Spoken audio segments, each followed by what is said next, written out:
Kuwa mwana kwa kazi ya msalaba, ya kale yote yamepita, tazama yamekuwa mapya, nimefanyika kuwa mwana.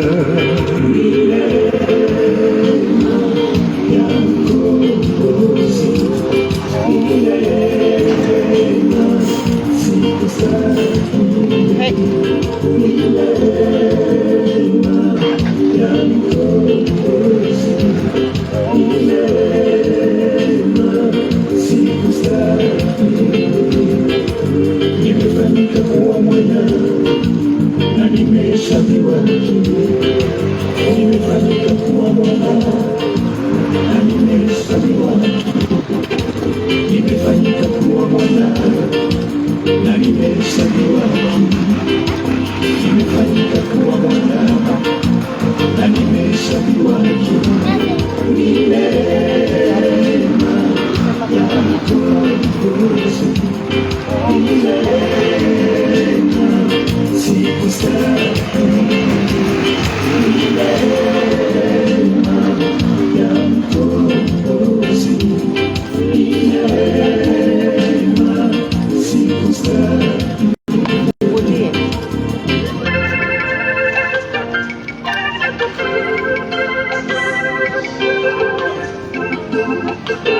Haleluya, haleluya. Bwana Yesu asifiwe. Mchana wa leo tungependa kuletea neno la Bwana, neno la Yesu Kristo ambaye anaokoa, ambaye anabariki, ambaye analinda na ambaye anaponya. Mchana wa leo ninapoongea mbele zenu, nimeokoka. Yesu ni Bwana. Yesu Kristo aliniokoa, miaka imepita 25 sasa, na nimeonja wema wa Bwana. Ndio maana nahubiri kuhusu Yesu Kristo. Aliniokoa nikiwa bado kidato cha pili, nikiwa high school, na amekuwa mlenzi na amekuwa baraka katika maisha yangu, na ndiposa nawahubiria habari njema ya Yesu Kristo ambaye anaokoa, ambaye anaponya, ambaye anabariki, ambaye analinda. Na siku ya leo tarajia kutoka kwa Bwana. Baada ya siku ya leo ningependa kuhubiri kuhusu signs that you are bound. Utajua aje kwamba maisha yako umefungwa? Leo ningependa kuongea kuhusu signs, 10 signs za kuonyesha kwamba umefungwa katika maisha yako. Ningependa kabla sijaanza nikaalika my wife akuja tumbule kwa maombi ili tupate kujua 10 signs that we are bound in this life. Tujue ya kwamba tunapoanza si mapenzi ya Mungu kwamba tutembee kwa upungufu, tutembee kama tumefungwa, bali Mungu anatupenda, na mchana wa leo angependa atufungue kutokana na minyororo ya shetani. Nitaongea kuhusu hizo signs baada ya haya maombi, na Mungu atubariki mchana wa leo. Amen. Amen. Bwana Yesu asifiwe. Praise be to our God. Ni siku ingine njema Bwana ametupea. Acha tuamini na tukaombe. Baba, katika jina la Yesu tunasema ni asante kwa wema wako na fadhili zako. Asante juu ya siku hii ingine umetupea kusikia neno lako during this lunch hour. Receive all the glory, honor and adoration Bwana, tukichukua mamlaka yako Bwana yenye umetupea na kutia nguvu zote, distraction zote za ule muovu chini ya miguu yetu katika jina la Yesu, tukiomba Roho wa Mungu ashuke na akachukua uskani neno la Bwana ambalo tutaenda kusikia siku ya leo. Tunaomba likaguze mioyo yetu, waliofungwa wakafunguliwe, walio wagonjwa Bwana ukawaponye, wale wakujui Bwana ukafanye wakujue katika jina la Yesu. Ni asante Bwana, juu ni mwema sana na unatupenda, na ni katika jina la Yesu tunaomba na kuamini. Amen. Amen. God bless you. Bwana Yesu asifiwe. Mchana wa leo ningependa kutangulia na kusema ya kwamba majina naitwa Elias Walela. Nimeokoka. Yesu ni Bwana. I am a lecturer at St. Paul's University. Therefore I'm a doctor in finance, na hivyo ndivyo nafunza wanafunzi. lakini nikipata wakati na hubiri neno la Bwana, kwa sababu unaweza pata yote ya hii dunia, lakini baadaye hii dunia maisha yako yataenda aje? Ndiposa niwaambia kila mtu, afadhali upate Yesu na ukose vyote vya dunia hii. Afadhali upate Yesu na ukose chochote hapa duniani. Bali ukipata yote ya hapa duniani na ukose Yesu Kristo, maisha yako yataangamia.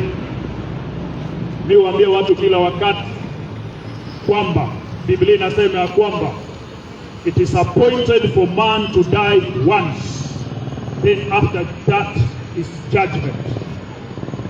Kuna mahali nilisema kwamba Mungu ametubariki na baraka mingi katika haya maisha, lakini kuna vizuizi kwa hizo baraka zetu, na si mapenzi ya Bwana kwamba watu wake wateseke.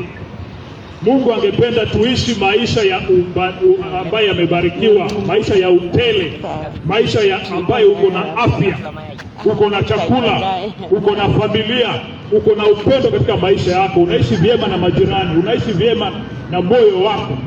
Lakini nilisema pia nikasema, shetani ndiye anatawala huu ulimwengu.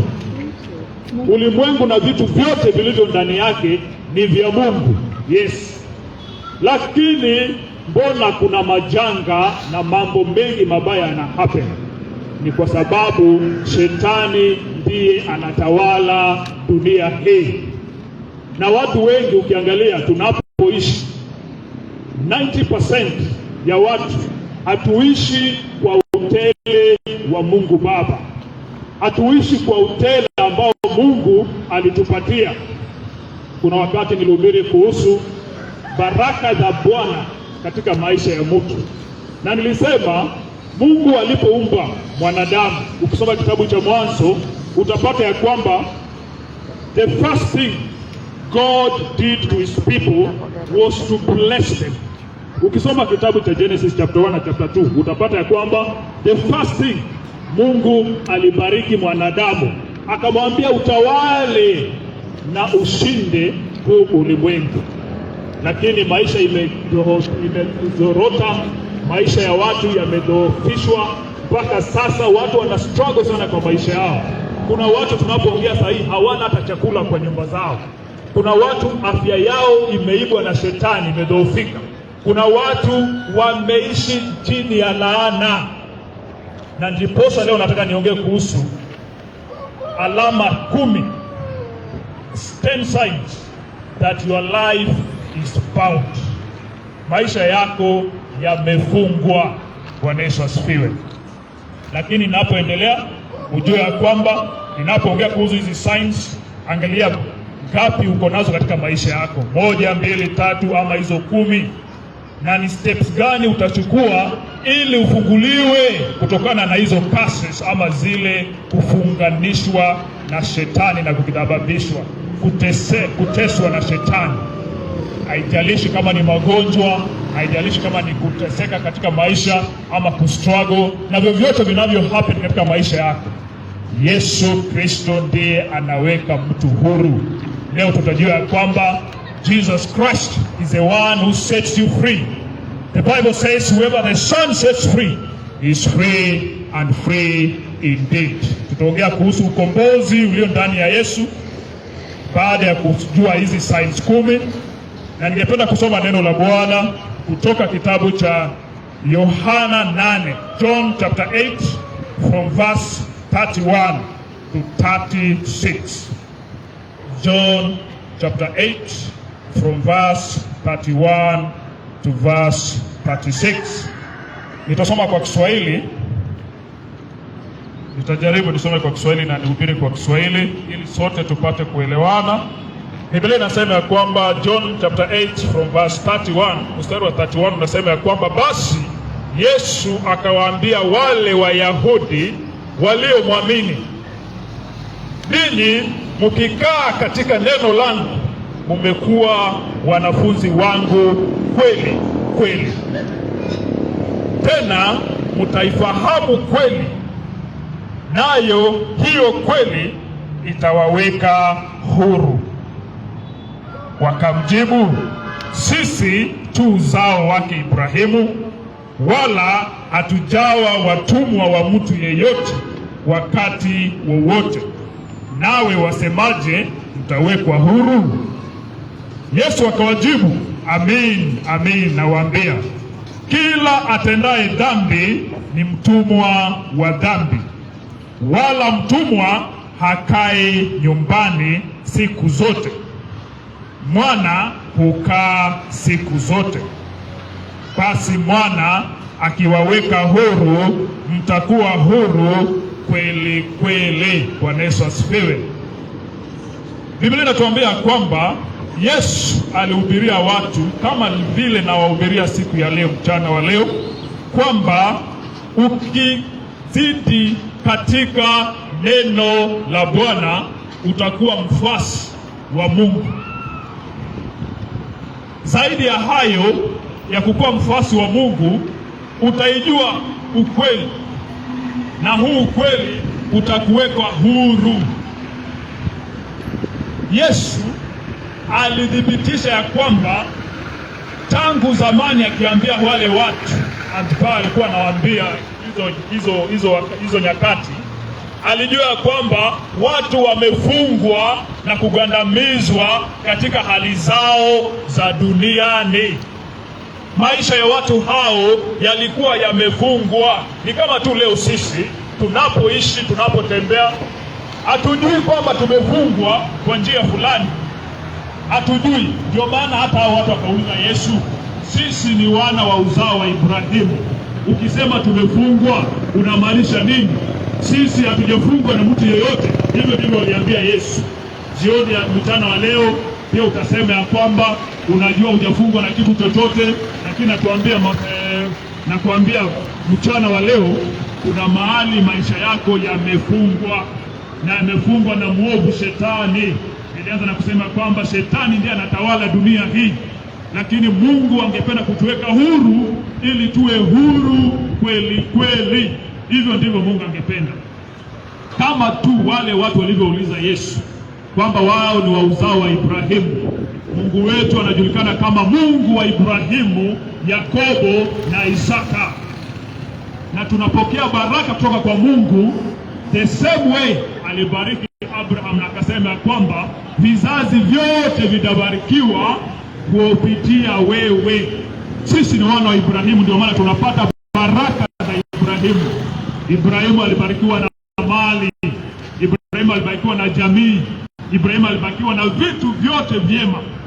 Biblia inasema kwamba walikuwa na vitu vingi mpaka ikabidi wakaseparate na Lot, kwamba walikuwa wanaishi na Ibrahimu, lakini walikuwa, Mungu aliwabariki na mali mingi sana, mpaka Ibrahimu akamwambia Lot kwamba tutakosana kwa sababu wafanyakazi wako na wangu wanazozania vitu na mahali pa kulisha mifugo yetu, kwa sababu imekuwa mingi. Hivyo ndivyo Ibrahimu akamwambia Lot kwamba chagua, kama utaenda kusini mimi nitaenda kaskazini, kama utaenda north mimi nitaenda south. Hivyo tusikosane kama watu wa jamii moja, kwa sababu baraka zilikuwa mingi katika maisha yao. Jiulize, kama wewe ni uzao wa Ibrahimu, mbona hauna hizo baraka za Ibrahimu katika maisha yako? Jiulize mchana wa leo, mbona hautembei kwa hizo baraka za Ibrahimu? Nilianza na kusema kwamba mimi nimeokoka miaka imepita 25 sasa. I got saved 25 years ago nikiwa bado high school, na mimi sina wazazi. Mungu alikuwa baba yangu na Mungu akakuwa mama yangu. Ninapoongea siwe mchana wa leo ni kwamba Mungu ndiye anabariki. Mungu amenibariki mimi mpaka sasa, kutoka hiyo form 2 mpaka nikamaliza, nikaenda university, nikafanya undergraduate, nikaenda nikafanya masters Kenyatta University, nikaenda nikafanya PhD St. Paul's University, nikakuwa mhadhiri kule. Ni Mungu amenipa hizi baraka. Ni Mungu. Singekuwa na Mungu sijui ningekuwa wapi, singemaliza hata high school, I can assure you. But mchana wa leo nawaambia kuhusu huyu Mungu ambaye anabariki watu, anaweka watu huru, anaponya watu magonjwa na analinda watu wake. Ndiposa leo naambia kuhusu ya kwamba Kama umefungwa, Mungu ako na uwezo wa kukuweka huru wakati huu ukimwamini yeye. Na utajuaje umefungwa? Utajuaje umefungwa katika maisha haya? Ningependa kuambia kwamba saini ya kwanza ya kuwa umefungwa katika maisha yako, the first sign is struggling over some things. Kung'ang'ana juu ya mambo fulani katika maisha yako. Maisha hayakwendei vyema. Kuna vile una struggle kupata vitu katika maisha yako. Mungu angependa tu struggle ili upate chakula? Hapana. Mungu angependa uwe na utele katika maisha hii, ukule na ukue wa baraka katika maisha ya jirani yako. Why? The Bible says kwamba you shall bear fruit in season and out of season. Kama hauzai matunda in season and out of season kila wakati, you are struggling concerning some things in your life, jua kwamba maisha yako yamefungwa mahali fulani. Mchana wa leo jiulize, kuna vitu una struggle nazo katika maisha yako. Are you struggling to pay rent for your house? Are you struggling to buy food? Are you struggling to pay school fees for your children? Are you struggling to have your daily bread na kuishi kila siku? Kama una struggle katika mambo haya, si mapenzi ya Mungu ustruggle. Kwamba vile nasema hivyo ni kwa sababu Biblia inasema kwamba in Psalm chapter 24 verse 1, the earth is the Lord's and the fullness thereof, the world and they that dwell therein. Biblia inasema kwamba dunia yote na vitu vilivyomo tunavyoona na ambavyo hatuoni ni vya Mungu. Why should we struggle when this world belongs to God? Mbona tusipate chakula na tukule tushibe na tubakishe jirani tumsaidie? Ni kwa sababu maisha yetu yamefungwa mahali. Lazima tujikwamue kwa hivyo vifungo vya Mungu shetani mchana wa leo. Saini ya pili kwamba maisha yako yamefungwa ni lack of preservation, kutohifadhiwa. Ukisoma kitabu cha Psalms 121 verse 7, lack of preservation, kutohifadhiwa. Psalm 121 verse 7 Wacha niende pale 121 verse 7. Biblia inasema, just a moment, 121. Psalms 121 verse 7. Nasoma Biblia kwa sababu Biblia ndio reference yetu. Hii ndio constitution ya Wakristo. 121 verse 7 inasema, the Lord shall preserve thee from all evil. He shall preserve thee and he shall preserve thy soul. Kwamba Mungu atakulinda na atakutenga kutokana na maovu yote, na Mungu atailinda nafsi yako. Jiulize mchana wa leo, nafsi yako imelindwa? Je, nafsi yako imelindwa na Mungu? Niwaambia watu, jiulize sasa, ukikufa leo utaenda kwa Mungu ama utaenda kwa shetani? Moyo wako unakuambia nini?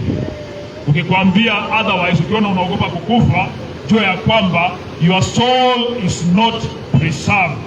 Nafsi yako haijakifadhiwa na Mungu. Maana tukifa ni mwili huu na kufa, bali our soul is preserved. Our soul inaishi beyond this life. Huu mwili ni kubeba spirit na soul zetu. Nafsi yetu haikufi. Ukifa leo, nafsi yako itaenda wapi?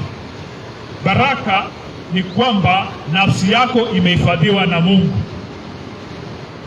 Thibitisho ya tatu kwamba maisha yako yamefungwa ni kwamba unafinyiliwa kila upande wa maisha yako. Kila upande umefinyiliwa. Hakuna jambo linenda likiwa limenyoofika. Niko na verses kadhaa, kama unanakili utaandika, lakini nitasoma tu moja. Biblia katika kitabu cha John chapter 16 verse 13, John 16:13, Isaiah 28 verse 16, Psalms 23 na Proverbs 19 verse 2. Moja wapo itakwambia kwamba Mungu hutuongoza kwa maji matulivu. hutuongoza kwa maji matulivu. Kwa maji matulivu ni kwamba hatuwezi finyika upande wowote katika maisha yetu. Tunapofinyika ni thibitisho ya kwamba shetani amepata fursa katika maisha yetu. Thibitisho ya nne kwamba maisha yetu yamefungwa, ya nne ni kwamba being condemned in our souls. Tukishafanya kitu tuna feel tuko condemned, tuna feel tumekosea mahali, lakini hatujui ni nini.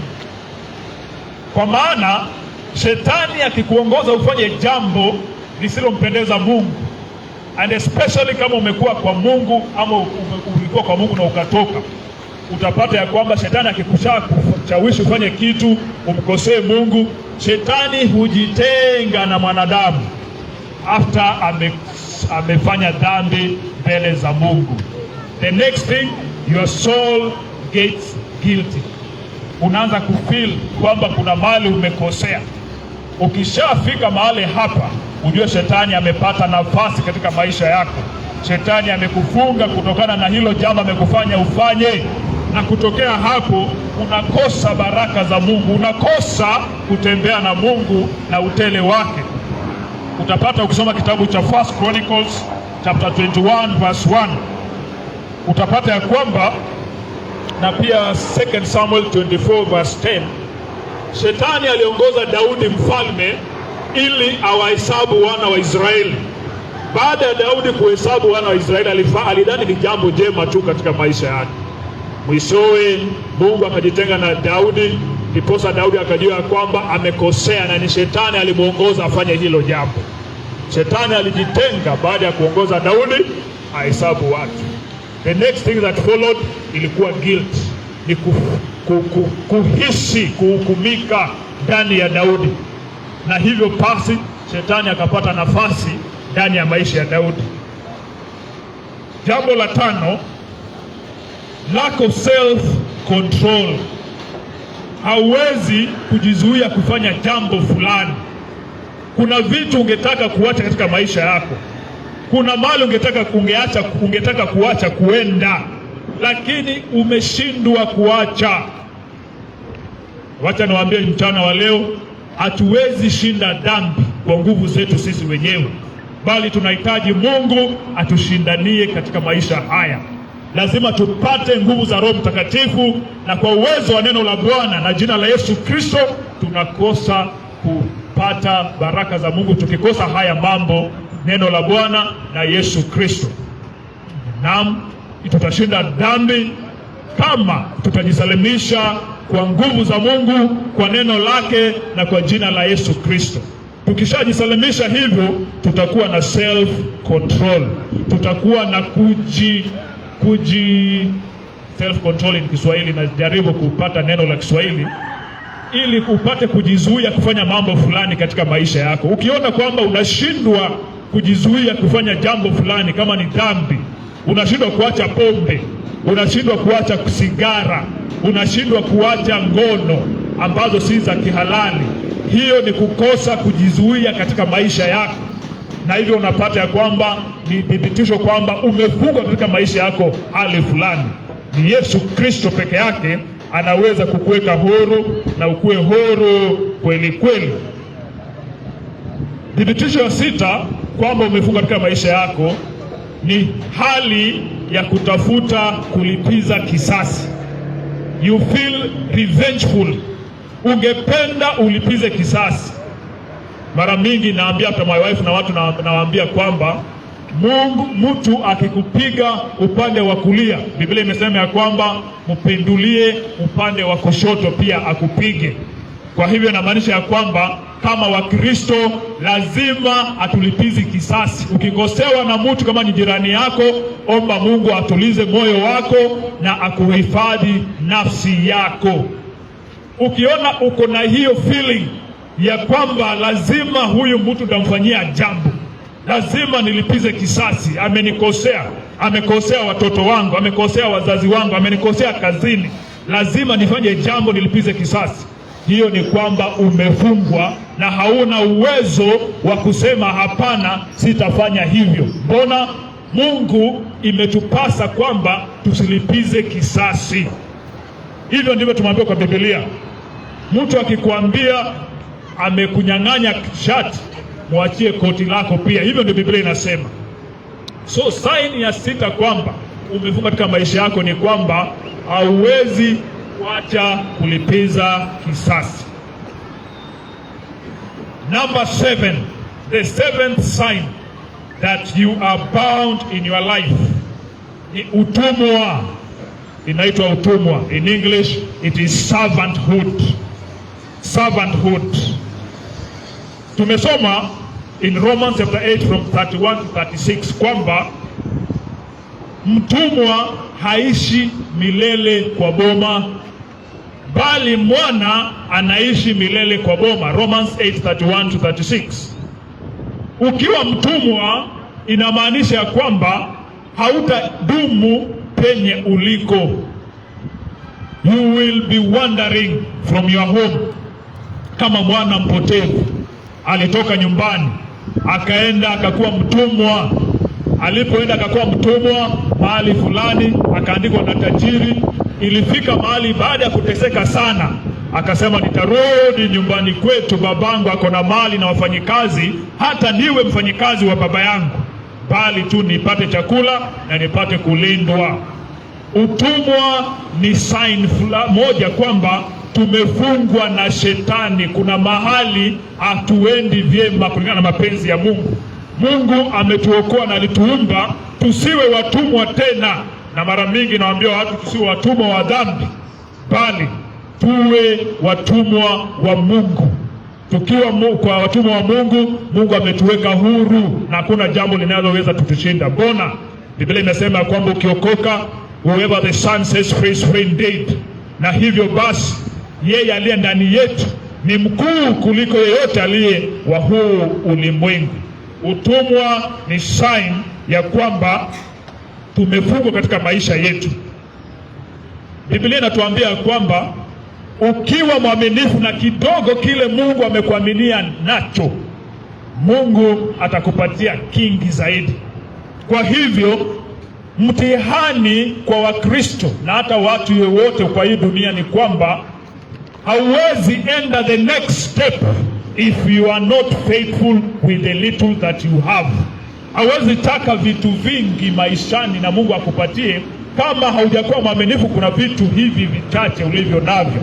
Kama wewe ni Mkristo, unatoa dhabihu na unatoa fungu la 10 kanisani ambalo unaenda, kama hautoi, wewe umekafiri njia za Mungu already.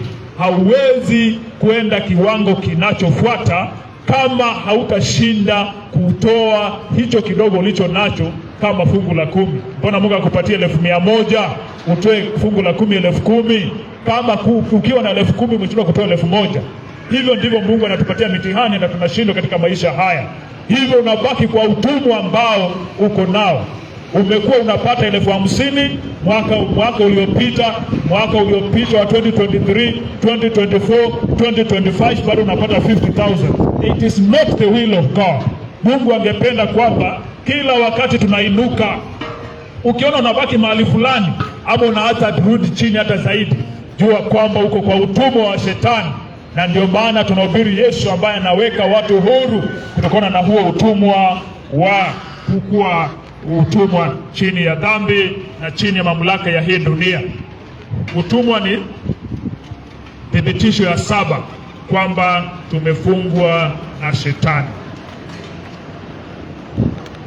The 8th sign, thibitisho ya 8 kwamba tumefungwa katika maisha yetu, in English naita fruitless labor. Kazi ambayo haizai matunda.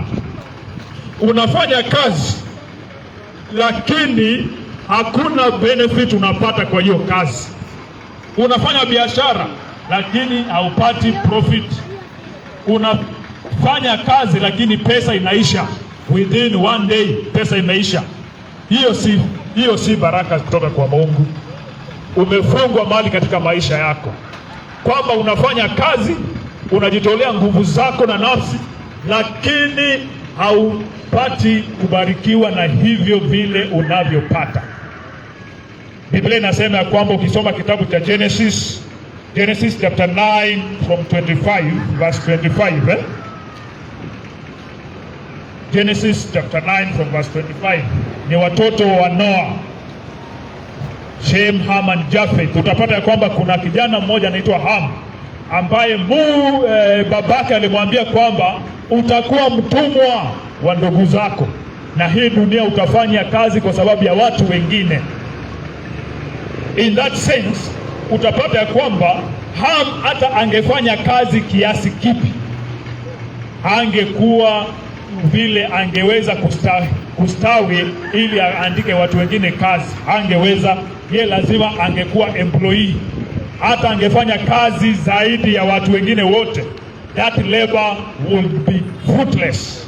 Na ndio maana ningependa ujiulize jioni ya leo, mchana wa leo, maisha yako mbona hayana matunda? Unasoma lakini unaanguka mtihani, unafanya kazi unafutwa baada ya mwezi mmoja, unafanya biashara haupati chakula cha kustahimili kila siku ama wiki ama mwezi, haubarikiwi, miaka nenda miaka rudi, uko mahali pale. That is called fruitless labor, kazi ambayo haina matunda kabisa. Maana mtu ambaye ako ndani ya Mungu lazima akifanya jambo liwe na baraka. Biblia inasema ya kwamba you shall lend to many nations but borrow from no one. Utakopesha watu pesa, utakopesha watu vitu na utakopa wewe. Hivyo ndio Biblia inatuambia. Ukiona kwamba haukopeshani watu, wewe ndio unakopa, umefungwa mahali katika maisha yako. Mchana wa leo ni Yesu peke yake anaweza kuweka huru kutokana na hivyo vifungo vya shetani. Number 9, the ninth sign, vagabond and aimless lifestyle. Vagabond and aimless lifestyle. Kwa Kiswahili sijui nitasema aje. Niseme maisha yako hayana mwelekeo, maisha ambayo hayana mwelekeo. Maisha ambayo hayana mwelekeo. Nikikuuliza leo ungetaka ukue nini mwaka ujao 2026? Wewe uko tu unataka uishi, ukule, ulale tena siku nyingine, unakula tu kilala tu kingoja sijui utakufa wewe. Hauna maisha ambayo unatumainia jambo fulani katika maisha yako. Hauna tumaini la miaka 5 ijayo unataka ukue wapi. Hayo ni maisha ambayo hayana mwelekeo. Niwaambia watu, ukitaka kukua umebarikiwa na Mungu, enda ukae chini, omba Mungu, uandike vitu ungependa Mungu akutendee katika maisha yako. Na kati hizo vitu unaandika Mungu akutendee katika maisha yako, make sure kwamba umeandika vile utakuwa msaada katika dunia hii na watu wengine. Usiombe pesa ili upate kupata pesa mingi, ustahimili familia yako na ukule, uanze kutembea huku kunywe pombe ulewe. Hapana. Mungu aweze kubariki kwa njia hile. Ambia Mungu kwamba ukinipa pesa mingi nitakufanyia kazi, nitakuwa baraka katika watu wa jirani, ambao wanakosa rent nitawabariki, ambao hawana chakula nitawapatia chakula, ambao wanakosa msaada nitawapatia msaada, kwamba Mungu nibariki ili niwe wa baraka katika maisha ya wanadamu wengine. Hivyo ndivyo Mungu atakubariki. Mimi na my wife is my witness kwamba kuna wakati tunaenda tunatoa pesa yote kwa akaunti yetu, tunanunulia watu chakula tunawapatia. Wakati wa COVID nakumbuka tulienda tukatoa pesa yote kwa akaunti yetu, tukanunua vyakula tukaweka kwa mapacks. Kila mtu alikuwa anapewa kama 3,000 I think in terms of chakula. Kutoka wakati huo chakula, na mimi hasiwezi kosa chakula kwa nyumba yangu, kwa sababu nilitenda jambo na kusaidia mtu mwingine katika maisha haya.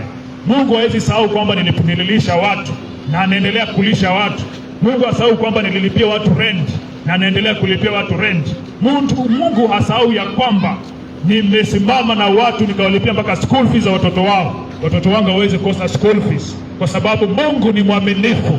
Biblia inasema ya kwamba heri mkono unaobariki, heri mkono unaopeana kuliko huo ambao unapokea. Mungu anabariki ukipeana.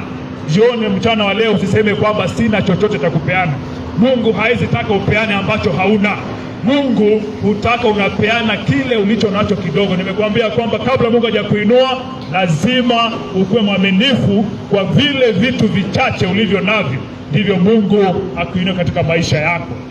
Kwa hivyo ukikuwa na maisha ambayo yako aimless, hayana mwelekeo, ni saini ya 9 kwamba maisha yako yamefungwa mahali. Vagabond and aimless life. Unakumbuka Mungu alipofukuza Cain kutoka shamba la Edeni, alimwambia maisha yako yatakuwa bila aim yoyote. Na hivyo Cain, hivyo ndivyo alikuwa baada ya kutoka kumuua ndugu yake. Kutoka wakati huo, unless hayo maneno yangetoka katika maisha ya Cain, haezi barikiwa. Maisha yake yangekuwa aimless maisha yote.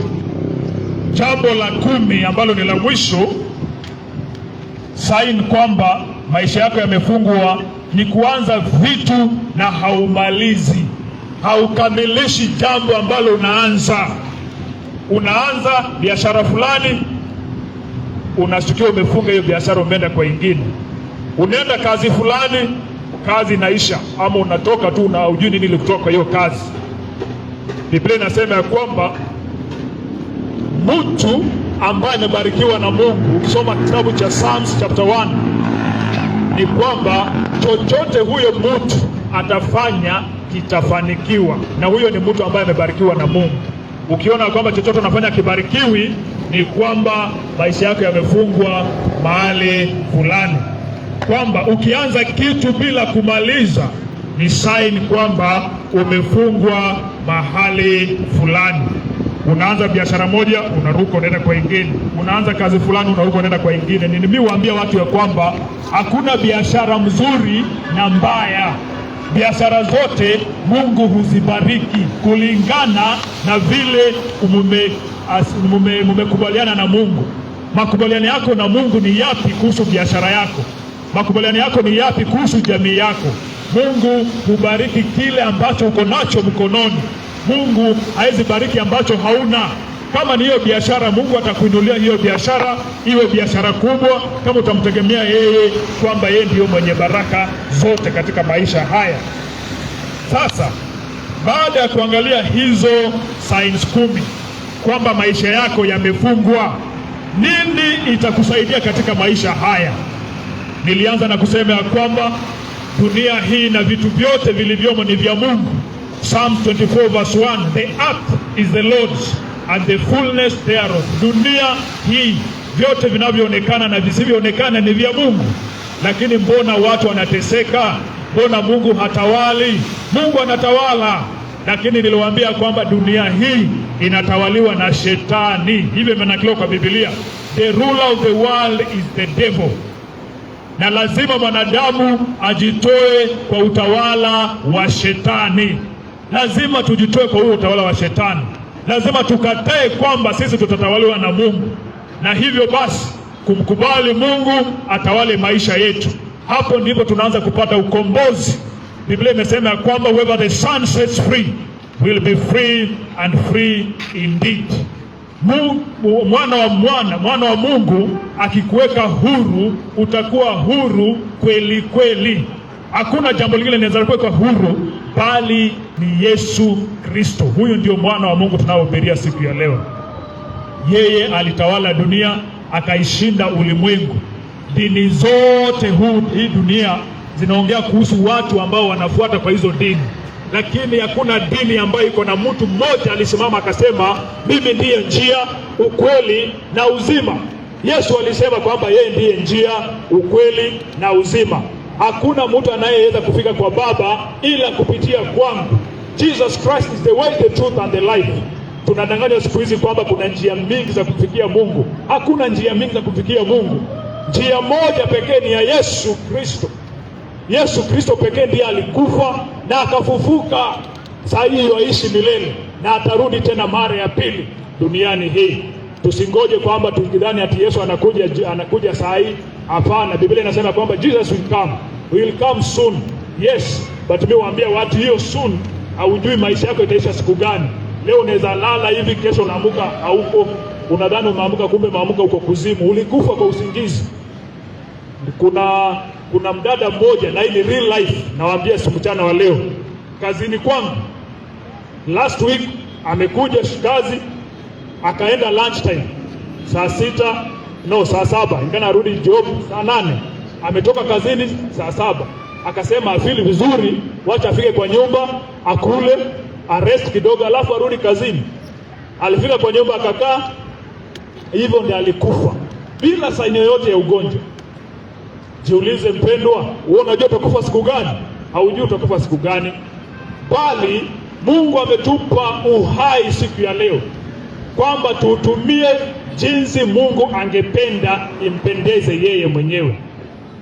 Hatujui siku yetu ya kwenda mbinguni ama kukufa, kuaga dunia ni ulini, bali ni vyema tuishi tukijua kwamba maisha yetu yako ndani ya Yesu. Maisha yetu yakiwa ndani ya Yesu, tuko na assurance ya eternal life. Ndio maana nawaambia jioni ya leo, mchana wa leo, tukubali Yesu Kristo atutawale, atuweke huru. Ningependa kuambia kwamba kuna vitu maishani mwako una struggle nazo, na hazijaanza na wewe, zilianza na baba yako. Ukiangalia baba ya baba yako, huyo ni babu yako, alikuwa na hizo vitu.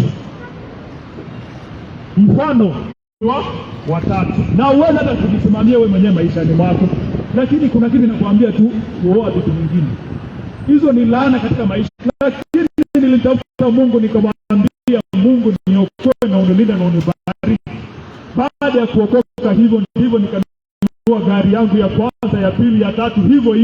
Ndipo nikasoma nikamaliza hii mambo yote, sasa nafanya kazi. Ndipo nikakuwa na my wife na watoto, tukabarikiwa pamoja. Ni Yesu Kristo aliniweka huru kutokana na laana zote za jamii yangu.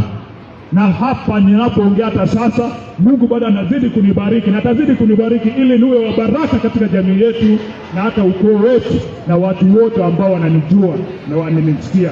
Kwa hivyo basi nawaambia kuhusu Yesu Kristo ambaye anabariki, na tumenithibitisha kwamba Mungu ni mwema na maisha yako anaweza kukubariki. Ukiwa mgonjwa, unawaza kuhusu nini? Jambo la kwanza kuhusu ugonjwa wako, Yesu Kristo ndiye anaponya magonjwa yote. Ukiwa na imani kwa Yesu Kristo, ukiwa na imani na umwombe, uambie Mungu, ukiniponya haya magonjwa, nitaenda kanisani nikufanyie kazi, ama nitahubiri kama ule ndugu anayehubiri wakati huu, Mungu atakuondolea huo ugonjwa. Lakini sasa ukiondolewa huo ugonjwa, usisahau Mungu, pale urudie Mungu, useme ni asante na umfanyie kazi vile amestahili umfanyie.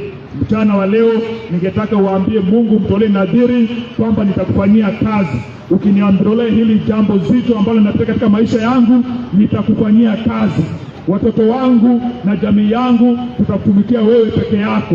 Tunakatana na ushirikina na nguvu zote za shetani, tutakufuata wewe kama Mungu wetu.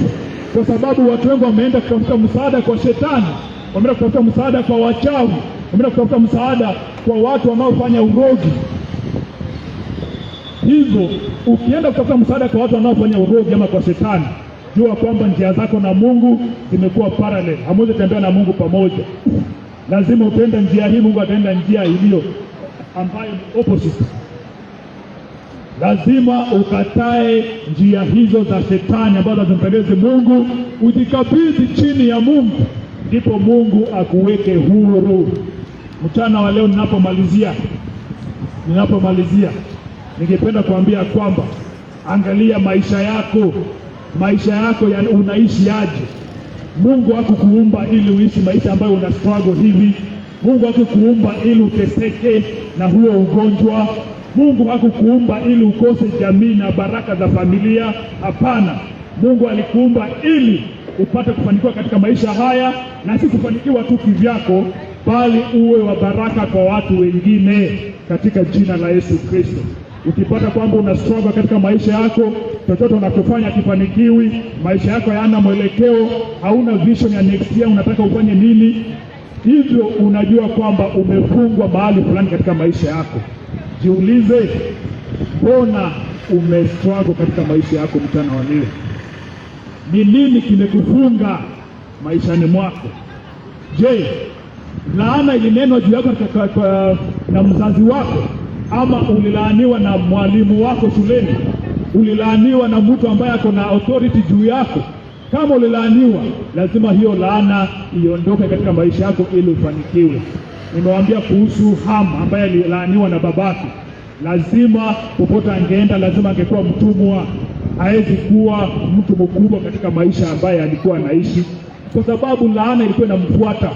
Kama umelaaniwa na mtu ako na authority katika maisha yako, especially mzazi wako ama watu walio na authority, kama ni mtu amekuandika kazi yeyote ule, ama ni mtu alikulea, ama ni your grandmother or grandfather, jua ya kwamba lazima hiyo laana iondolewe katika maisha yako ili upate baraka za Mungu. Na nani ataondoa hiyo laana? Ni Mungu peke yake anaweza kuondoa hiyo laana katika maisha yako. Tunazopendezwa sana ni kwamba Mungu hahitaji tumulipe chochote, bali Mungu angependa tu ujitoe kwake, useme Mungu, najisalimisha kwako. Mungu, nibariki maisha yangu. Mungu, niondolee laana hii. Mungu, niweke huru. Mungu, nimesikia unaponya, niponye haya magonjwa. Mungu, nimejitoa kwako, nibariki, uniokoe siku ya leo. Ndiposa nataka jioni ya leo, mchana wa leo, niwaombee. Kama ungependa kuokoka, hivyo ndio kujisalimisha kwa Mungu. Kujisalimisha kwa Mungu unaanza na kumpokea Yesu Kristo kuwa Bwana na Mwokozi wa maisha yako, kwamba maisha yako yatawaliwe na Yesu, na kutoka hapo umkiri kwamba yeye ni Bwana na Mwokozi wa maisha yako. Kuanzia pale uanze kuconfess mambo ambayo baraka Mungu amekupatia katika maisha yako kutokana na Biblia. Soma Biblia, neno la Bwana, useme ya kwamba nakataa shetani, nakataa vitu za hii dunia, nataka baraka za Mungu. Nimekataa ushirikina, kasi zote katika maisha yangu zilinenwa, nimezikataa katika jina la Yesu Kristo. Mimi niko huru. Kila siku ukiomba hivyo utakuwa huru na maisha yako yatabarikiwa katika jina la Yesu Kristo.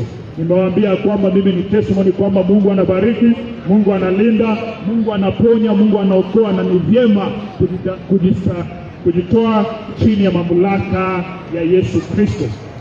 Biblia inasema kwamba katika kitabu cha John chapter 10 verse 9 to 10, na pia ukisoma Romans chapter 10 verse 9 to 10 zinakaribiana. Inasema kwamba John 10:9 to 10, Romans 10:9 to 10, that if you believe Jesus Christ as Lord and confess with your mouth, kwamba ukiamini na roho yako kwamba Yesu Kristo ni Bwana, uamini na moyo wako kwamba alifufuka kutoka kwa wafu, na ukiri na kinywa chako kwamba yeye ni Bwana, utaokoka. Hivyo ndio tunaokoka. Tukisema tumeokoka, inamaanisha ya kwamba tunaamini Yesu Kristo alikufa akafufuka, na tukamkiri kwamba yeye ni Bwana katika maisha yetu. Tunapokea wokovu jinsi hiyo. Kwa imani tunaokoka, kwa imani tunaishi kwamba Mungu yuko. Hatuoni Mungu na macho yetu, lakini tunaamini kwamba Mungu yuko na anatupigania maisha yetu. Kwa hivyo ningependa kwamba ungetaka kuokoka, uomba sala hii na mdomo wako, ukiri Yesu Kristo kuwa ni Mwokozi wa maisha yako. Kwa imani utaokoka na Mungu atakulinda na atakubariki katika jina la Yesu Kristo. Omba sala hii, sema: Bwana Yesu, nakubali wewe ndiye Bwana. Mchana wa leo nakupokea kuwa Bwana na Mwokozi wa maisha yangu. Nakataa shetani na njia zake zote, najikabidhi kwako. Wewe ni Bwana na Mwokozi wa maisha yangu. Nibariki, uniongoze kwa njia zako. Niandike jina langu kwenye kitabu cha uzima. Nimeokoka kwa imani katika jina la Yesu Kristo. Amen. Mpendwa, kisasa sema maneno hayo, ni kwa imani umeokoka. Nitakupatia namba yetu ya simu, unaweza tuwasiliana nasi kwa WhatsApp ama SMS ama tupigie simu. Ungepata mashauri ya kuishi ndani ya Mungu ni yapi, tutakusaidia. Mimi niliokoka kwa crusade, walikuwa wanaita watu kwa crusade, nikaenda nikaokoka. Tusikuwa najua nafanya nini, lakini niliokoka mpaka saa hii. Nakumbuka hiyo siku na shangaa, lakini Mungu ana mpango katika maisha yetu wote, na alikuwa na mpango katika maisha yangu. So ukitaka kuwasiliana nasi Namba yetu ya simu ni 0792 566 597, 0792 566 597. Wasiliana nasi, tuandike kwa WhatsApp, tutaomba pamoja. Hakuna jambo gumu kwa Mungu. Mungu ndiye atakupigania vita zako. Usitegemee mwanadamu, tegemea Mungu. Acha nikuombee sasa mchana wa leo baraka za Mungu, na pia kama uko mgonjwa mahali popote, amini Mungu akuponye sasa, kwa sababu kuna nguvu za Mungu mahali hapa kuponya wagonjwa na kubariki watu wake. Let's pray. Father, in the name of Jesus Christ, we thank you. We bless your name this afternoon. Thank you for your loving kindness and your mercies upon us. For those who have given their lives unto you, Father, you know them well, O God. In their hearts they have confessed you, in their mouths. My God, may you bless them and preserve them from the evils of this world. Set them free in the mighty name of Jesus Christ. My Father, I pray for every need in this place, my God, that you meet the needs of your people according to your riches in glory in Christ Jesus, you have said in your word. And now, my God, I trust in you for healing those who are sick. Every sickness in the lives of your people, I remove it in the name of Jesus Christ as I command your healing upon them. Let every sickness be burnt now in the fire of the Holy Ghost. The consuming fire of God burn every sickness, disease and pain. Whoever has believed this hour, in the name of Jesus Christ, by their faith, O God, let them be healed. And now I pray for preservation of your people. My God, deliver your people from every curse and every evil. Set your people free in the mighty name of Jesus Christ. For whoever the Son sets free is free indeed. I declare these people are free and free indeed. Bless us, O God.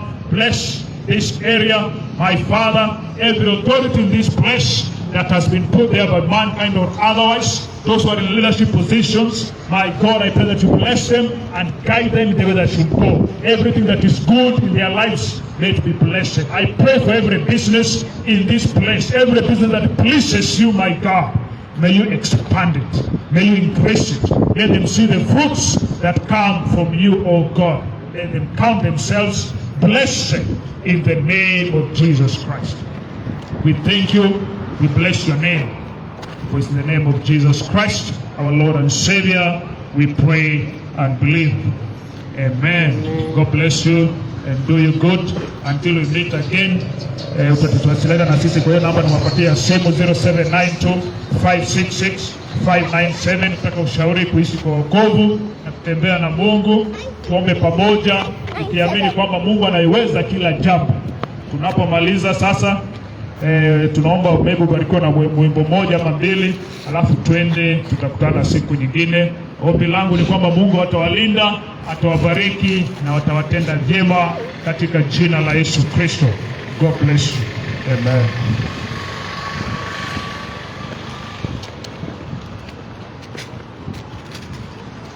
Ndio kamera.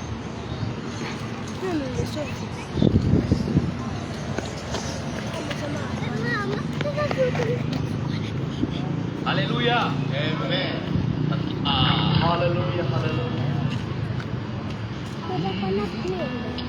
Jina lake ngome yangu, nitamka jina hilo, ngome nyingine sina, nitamka jina hilo, ngome nyingine sina.